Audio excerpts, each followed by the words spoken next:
এই যে আমার নিউ ফোন, সবাই খুব আনন্দ করে নিজে চুজ করে নতুন ফোন কেনে। তো আমার ফোন কেনার পেছনে একটা খুব ভালো স্টোরি রয়েছে।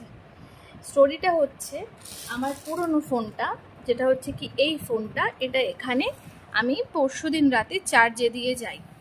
ফোনটা চার্জে দেওয়া ছিল আর বালিশটা এখানে অ্যাজ ইট ইজ এরকমই ছিল।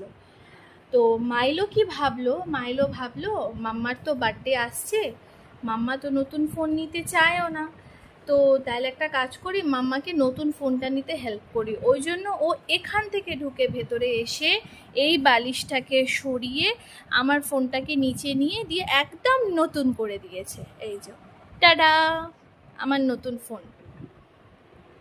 এই ফোনটার এই রকম এমনই অবস্থা করেছে যে ফোনটার কোনো কাজ কিছু ফাংশন হচ্ছে না, তাই বাধ্য হয়ে একটা নতুন ফোন আমাকে নিতে হয়।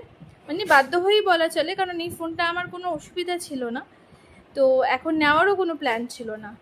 বাট এই যে আমার যে জিনিয়াস রয়েছে এখানে, আমার জিনিয়াসের জন্য আমাকে আমার নতুন ফোনটা নিতে হলো। তো অল থ্যাঙ্কস টু মাইলো যে আমি আমার বার্থডের আগে একটা নতুন phone as a birthday gift পেলাম।